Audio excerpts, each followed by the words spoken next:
आज हम 6th class की सामाजिक विज्ञान विषय की कार्य पुस्तिका पृथ्वी हमारा आवास का अध्याय 2 ग्लोब अक्षांश एवं देशांतर में दिए गए क्रियाकलाप को अच्छे से हल करना सीखेंगे। सभी बच्चे वीडियो को शुरू से लेकर अंत तक पूरी देखें और अगर आप अभी तक चैनल पर नए हैं तो चैनल को सब्सक्राइब भी करें और वीडियो अच्छी लगे तो इसे लाइक भी करें, दोस्तों के साथ शेयर भी करें। तो देखिए एक बार शुरुआत करते हैं अध्याय 2 ग्लोब अक्षांश एवं देशांतर। और इसमें यहाँ पर है क्रियाकलाप 1 और इसमें दिया गया है दिखाया गया चित्र किसका है, पहचान कर नाम लिखो। तो यहाँ पर देखिए बच्चों, ये चित्र दिखाया गया है। आपने अपने स्कूल में भी, ऑफिस की टेबल में भी इसे जरूर देखा होगा, टेबल के ऊपर है ना। बताओ क्या है ये, किसका चित्र है? ये ग्लोब है। ठीक है, दिखाया गया चित्र ग्लोब का है, यहाँ पर लिख देंगे। आगे की ग्लोब हमारी पृथ्वी का ही नमूना है। जैसा ग्लोब दिख रहा है वास्तव में पृथ्वी ऐसी ही गोल है। अपने अध्यापक से ग्लोब लेकर आओ। बारी बारी से सभी छात्र छात्राएं उसे घुमा कर देखें और इन प्रश्नों का जवाब लिखो। तो ग्लोब जो है ये घूमता है और ये पूरा गोल है।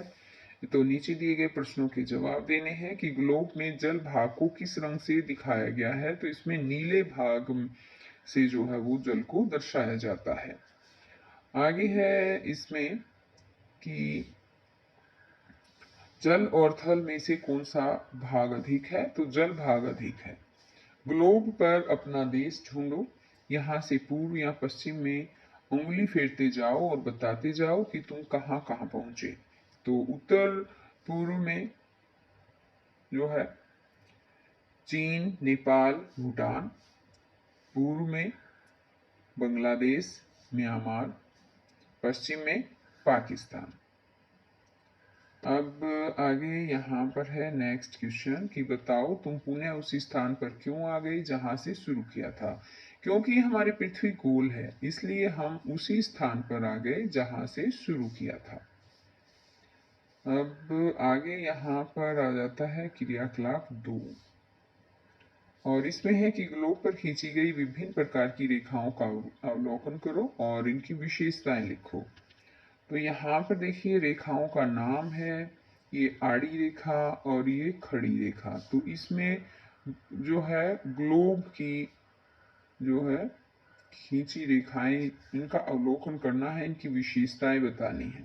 तो यहाँ देखो ये ग्लोब है और यहाँ पर जो ये रेखाएं नजर आ रही हैं ये आड़ी रेखा है और ग्लोब ये भी ग्लोब है। यहाँ पर इसमें खड़ी रेखाएं हैं। तो बताना है रेखाओं का नाम। अब जैसे कि ये आड़ी रेखा है ये समांतर रेखाएं होती हैं और जो खड़ी रेखाएं हैं वो होती है देशांतर रेखाएं। रेखाओं की संख्या तो इसमें 360 आड़ी रेखाएं 360 होती है और खड़ी रेखाएं भी 360 होती हैं। अब रेखाओं की आकृति बतानी है। तो आड़ी रेखा होती है उसकी सममिति होता है रेखा आकृति जो है, लेकिन खड़ी रेखाएं जो है देशांतर रेखाएं हैं वो कोणीय उनकी आकृति होती है। रेखाओं की दिशा बतानी है। तो जो आड़ी रेखाएं यानी समांतर रेखाएं हैं उत्तर दक्षिण जो है दिशा में होती है और खड़ी रेखा यानी देशांतर रेखाएं उत्तरी ध्रुव से दक्षिणी ध्रुव में होती है। अब आगे ये ग्लोब देखकर बताओ कि आड़ी रेखाएं आपस में मिलती है? नहीं मिलती हैं, ये आपस में मिलती नहीं है। अब इसमें है कि ग्लोब देखकर बताओ क्या सीधी खड़ी रेखाएं आपस में मिलती है? हाँ मिलती हैं। जहां खड़ी रेखाएं आपस में मिलती है उसे क्या कहते हैं? उसे उत्तरी ध्रुव और दक्षिणी ध्रुव कहते हैं। ग्लोब में उत्तरी ध्रुव तथा दक्षिणी ध्रुव खोजो। बताओ इनमें से कौन सा ध्रुव भारत के नजदीक है। तो इसमें दक्षिणी ध्रुव जो है वो भारत के नजदीक है। अब यहाँ पर आ जाता है क्रियाकलाप 3। ग्लोब पर सबसे बड़ी अक्षांश रेखा को पहचान कर नाम लिखो। वो है विषुवत रेखा। उत्तरी तथा दक्षिणी ध्रुव पर अक्षांशों की आकृति कैसी है? खड़ी है। देशांतर तथा अक्षांश रेखाओं की आकृति में क्या अंतर है? देशांतर रेखाएं याम्योत्र वृत्त के समान और अक्षांश रेखाएं समांतर वृत्त के समान प्रतीत होती है। अब इसी तरह से आगे है यहाँ पर इसमें कि विषुवत रेखा यानी भूमध्य रेखा पृथ्वी को जिन गोलार्धों में बांटती है उनके नाम लिखो। तो उसमें है उत्तरी गोलार्ध और दक्षिणी गोलार्ध। अब यहाँ है कि भारत किस गोलार्ध में है, भारत उत्तरी गोलार्ध में है।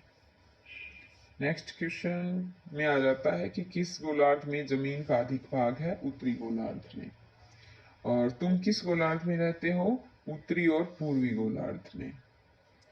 क्रियाकलाप 4 आ जाता है अब यहाँ पर, और इसमें है कि भूमध्य रेखा के उत्तर में कर्क रेखा और उत्तरी ध्रुव वृत्त तथा भूमध्य रेखा के दक्षिण में मकर रेखा तथा दक्षिणी ध्रुव वृत्त रेखा प्रमुख अक्षांश रेखाएं हैं। इन्हें ग्लोब में देखकर पहचानो। क्या कर्क और मकर रेखाएं भूमध्य रेखा से समान दूरी पर खींची गई है? हाँ। कर्क रेखा निम्न किन किन देशों से होकर गुजरती है, नाम लिखो।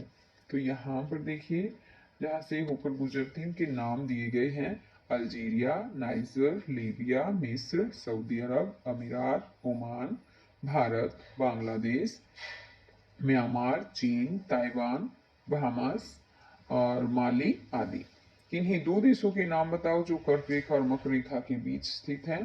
तो उसमें है अर्जेंटीना, ब्राजील, चिली। ग्रीनविच रेखा को प्रधान देशांतर रेखा माना गया है। यह रेखा ग्लोब यानी पृथ्वी को पूर्व व पश्चिम दो गोलार्धों में बांटती है। इसके पूर्व में पूर्वी गोलार्ध और पश्चिम में पश्चिमी गोलार्ध हैं। अब इसी तरह से आगे आ जाता है यहाँ पर कि ग्लोब में ग्रीनविच रेखा ढूंढो और पता करो भारत पूर्वी गोलार्ध में है या पश्चिमी गोलार्ध में है। तो भारत जो है उत्तरी गोलार्ध में है। ग्रीनविच रेखा के विपरीत दिशा में कौन सी रेखा खींची गई है, ग्लोब में ढूंढकर नाम लिखो। वो है विषुवत रेखा। अब इसी तरह से यहाँ आ जाता है इसमें क्रियाकलाप 5, और क्रियाकलाप 5 में है कि पाठ्य पुस्तक के पृष्ठ क्रमांक 11 के चित्र संख्या 2.3 में ताप कटिबंध दर्शाए गए हैं। इस चित्र के आधार पर दिए गए संसार के मानचित्र में तीनों ताप कटिबंध अंकित करो एवं रंग भरो। तो यहाँ पर देखिए एक बार ये ताप कटिबंध दिखाए गए हैं इसमें।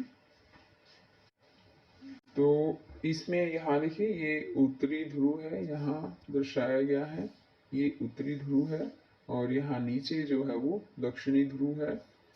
और यहाँ पर ये उत्तरी शीत कटिबंध, उत्तर ध्रुव वृत्त दिखाया गया है, उत्तरी शीतोष्ण कटिबंध है। इस तरह से यहाँ पर ये देखिए, इसको अच्छे से ध्यान से देख लीजिए। यहाँ पर देखिए एक बार, ये दक्षिणी ध्रुव ये रहा, यहाँ पर दक्षिणी ध्रुव है और ऊपर उत्तरी ध्रुव है, नीचे दक्षिणी ध्रुव है। अब आगे यहाँ पर है कि मानचित्र देखकर बताओ भारत किस ताप कटिबंध में स्थित है। तो उष्ण कटिबंध के अंतर्गत जो है भारत आता है। अब यहाँ पर आगे है ग पाठ कि पाठ्य पुस्तक की पृष्ठ संख्या 16 के चित्र 2.9 के आधार पर दिए गए मानचित्र में भारत की मानक देशांतर रेखा को दर्शाओ और बताओ वह किन किन राज्यों से होकर गुजरती है। तो यहाँ पर देखिए, यहाँ से देशांतर रेखा जो गुजरती है वो है उत्तर प्रदेश, उसके बाद मध्य प्रदेश, फिर है ये उड़ीसा, छत्तीसगढ़ और आंध्र प्रदेश। यहाँ से इन राज्यों से होकर जो है देशांतर रेखा गुजरती है। अब इसी तरह से यहाँ दिया है इसमें कि ग्लोब देखकर दिए गए मानचित्र में कर्क रेखा दर्शाओ। तो यहाँ पर देखिए ये कर्क रेखा जो है वो दर्शाई गई है, ये ग्लोब है। अब नेक्स्ट क्वेश्चन इसमें है कि हमारे देश के लिए अलग से मानक देशांतर रेखा क्यों मानी गई है। सुविधा के लिए हर एक देश के पास मानक या मूत्र होता है, इसलिए देश के समय क्षेत्र को चिन्हित करने के लिए देश के मानक मध्याह्न रेखा का चयन किया जाता है। क्या तुम्हारे राज्य में कोई मानक देशांतर रेखा मानी गई है? तो इसमें हम लिखेंगे कि हरियाणा राज्य की स्थिति 21 डिग्री 39 मिनट उत्तरी अक्षांश से 30 डिग्री 55 मिनट 5 सेकंड उत्तरी अक्षांश तथा 74 डिग्री 28 मिनट से पूर्वी देशांतर से 77 डिग्री 36 मिनट पूर्वी देशांतर के बीच है। तो अब यहाँ ये पाठ जो है ये यहीं पर खत्म हो जाता है। नेक्स्ट पार्ट फिर मैं नेक्स्ट वीडियो में ही लेकर आऊंगी। वीडियो अच्छी लगती है तो लाइक भी करें, दोस्तों के साथ शेयर करें। चैनल पर नए हैं तो चैनल को सब्सक्राइब जरूर करें। तो हम फिर